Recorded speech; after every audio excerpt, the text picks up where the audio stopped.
इतनी जल्दबाजी, ये उससे बात करनी चाहिए था। मगर अब क्या हो सकता है? माजिदा ने तो डेट भी फिक्स कर दी।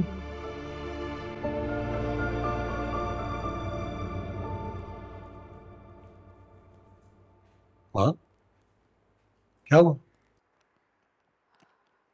कुछ नहीं बेटा। नहीं, आप मुझे कुछ परेशान सी लग रही हैं। बताइए ना क्या हुआ। अरे बेटा, ये सोच सोच कर परेशान हो रही हूँ कि माजिदा ने कहाँ रिश्ता कर दिया नाहिल का। ना लड़के का पता है कौन है, किस खानदान से है, काम क्या करता है।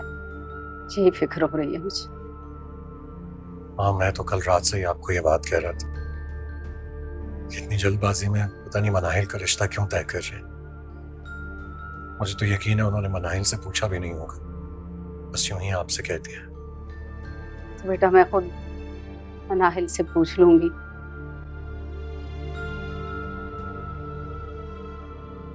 हाँ तुम एक काम करो, तुम जैन से बात करो, उस लड़के का नंबर ले लो, मुमकिन हो तो उससे मिल लो। हाँ, मैं जैन से बात तो कर लूँ, लेकिन माजिदा आंटी को कहीं ये बात बुरी ना लगे। नहीं नहीं, वो क्यों बुरा मानेगी। जानती है मैंने मनाहिल को बेटी बनाया हुआ है, मुझे उसकी फिक्र होती है।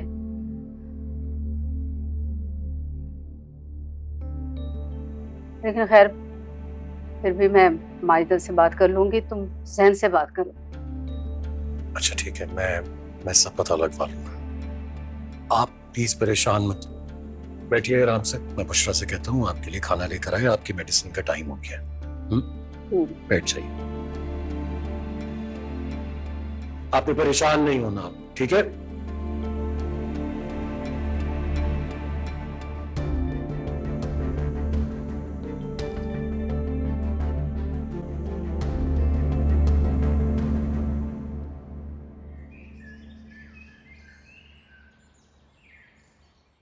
हाँ, सारे नाश्ते का सामान ना काशिफ बेटा वो पहुंचा देना घर पे। हाँ, हिसाब में लिख लेना, जैन आएगा ना तो भिजवा दूंगी पैसे। चलो पापा मैं जा रही हूँ, खुदा हाफिज। हाँ बेटा चली जाओ, लेकिन 4 बजे तक आ जाना। 5 बजे का वक्त दिया है हमने उन्हें, तुम्हारा होना उससे पहले जरूरी है ना। जाओ। जी खुदा हाफिज। खुदा हाफिज। चलो ये तो हो गया। अम्मी, इसकी शक्ल देख के तो लग रहा है कि आप इसकी जबरदस्ती शादी करवा रही हैं। क्यों, छोटी बच्ची है जो जबरदस्ती हाँ करवा लूंगी मैं उससे?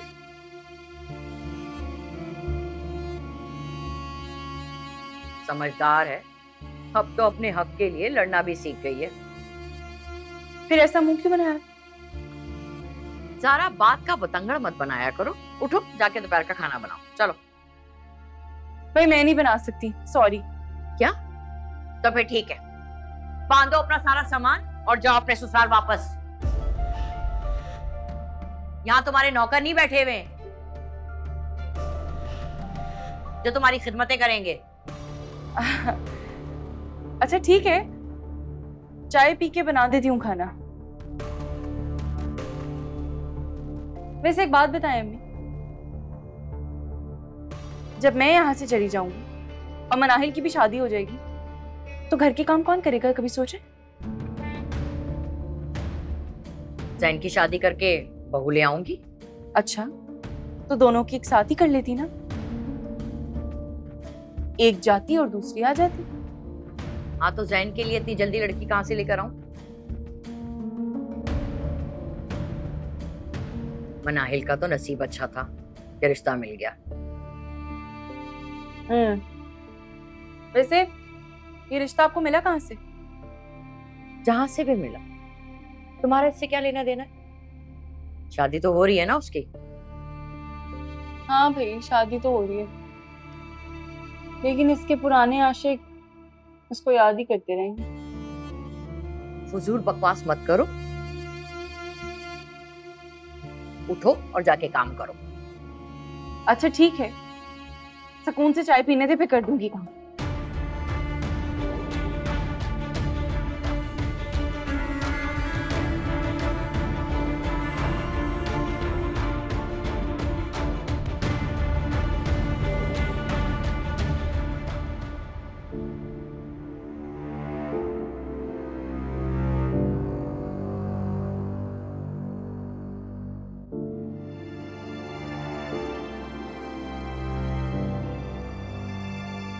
जी बिल्कुल, बस थोड़ी देर तक मैं पहुंच रहा हूँ। मनाहिल, तुम ऑफिस आ रही हो तो मैं तुम्हें छोड़ देता हूँ। नो थैंक यू, चली जाऊंगी मैं खुद। अरे मैं भी ऑफिस ही जा रहा हूँ ना, तो तुम्हारा ऑफिस मेरे रास्ते में पड़ता है, छोड़ दूंगा। कहा ना खुद चली जाऊंगी, तुम जाओ अपने ऑफिस। और ये बात बात पे मेरे हमदर्द बनने की कोशिश मत किया करो। मैं कोशिश नहीं करता, मुझसे रहा नहीं जाता। तुम्हें इस तरह देखता हूँ तो खुद पर गुस्सा आने लगता। सच में तकलीफ होती है मुझे। तो फिर इसी तकलीफ में अपनी सारी जिंदगी गुजार। शायद यही तुम्हारी सजा है।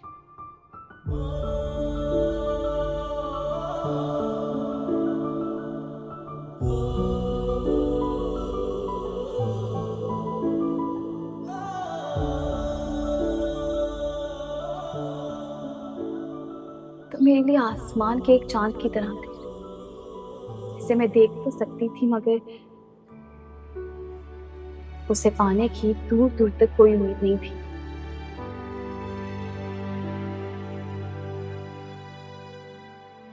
वो हमेशा मुझे ये जताती रहती थी कि वो तुम्हारी शादी गैरों में करवा देंगी और मैं इस घर की बहू बनने के ख्वाब ना देखूं।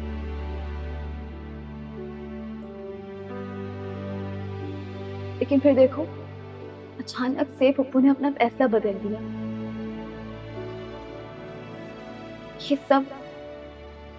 ये सब मेरी मोहब्बत की कशिश और दुआओं का नतीजा ही है ना।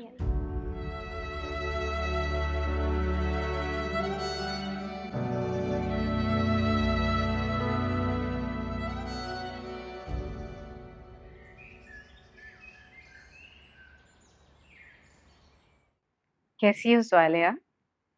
मैं तो ठीक हूँ। तुम बताओ, तुम कैसी हो?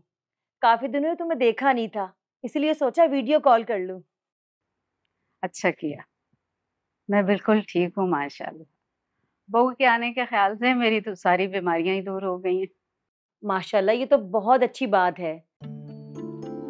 अल्लाह तुम्हें और भी सेहत दे और तुम्हें बहुत सारी खुशियां दिखाए। आमीन सुमा आमीन। अच्छा मुझे ये बताओ कि फिर क्या तय किया? तुम लोग आ रहे हो या हम लोग आए? नसीर भाई कह रहे थे तुम्हारी सेहत तो वैसे भी ठीक नहीं है ना, हम आ जाएंगे। उनके एक दोस्त भी इसरार कर रहे हैं कि तकरीब उनके घर में हो, और उन्होंने तो सबा के लिए रूम की रेनोवेशन स्टार्ट भी करवा दी। ये तो अच्छा हो जाएगा, हमारी तरफ से ज्यादा लोग शिरकत कर पाएंगे। वलीमे के लिए मैंने संडे फिक्स किया है।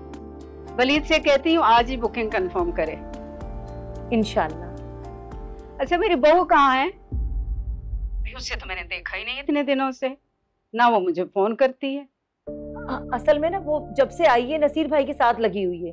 कभी उनका चेकअप, कभी उनके टेस्ट, और कोई मेडिसिन नहीं मिलती तो उस बेचारी को ही भागना दौड़ना पड़ता है। ये लो आ गई भाई तुम्हारी बहू, ये लो उससे बात करो। सफा बेटा, नरगिस आंटी से बात करो। अस्सलाम वालेकुम आंटी। वालेकुम अस्सलाम। कैसी है मेरी बेटी? मैं बिल्कुल ठीक हूँ, आप कैसी हैं? मैं ठीक हूँ मेरा बेटा, बल्कि अब मैं और ज्यादा ठीक हो गई हूँ क्योंकि मेरी बहू आ रही है मेरे पास। है? अच्छा बेटा मुझे ये बताओ कि रिसेप्शन के लिए तुम्हें कुछ चाहिए ज्वेलरी और कपड़ों के अलावा? नहीं नहीं आंटी, सब कुछ हो गया है, थैंक यू। बेटा तकल्लुफ नहीं करना बिल्कुल भी। कल मनाहिल आएगी ना तो हम शॉपिंग करेंगे, तुम्हें कुछ भी चाहिए हो तो तुमने बताना है। जी जरूर। वैसे तो मनाहिल कह रही थी कि मैं आके चेक करूंगी किस किस चीज की जरूरत है। बड़ी समझदार बच्ची, इतनी माशाल्लाह एक्टिव है, इतनी माशाल्लाह एक्टिव है, जॉब करती है, अपना घर संभालती है, 10 काम मेरे करती है। वो आंटी मुझे ना जरूरी काम से बाहर जाना है, तो हम फिर बात करते हैं।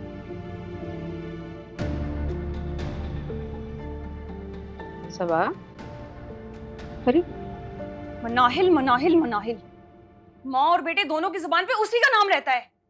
उसी से शादी करवानी थी ना अपने बेटे की। सबा, सबा बेटा मेरी बात सुनो।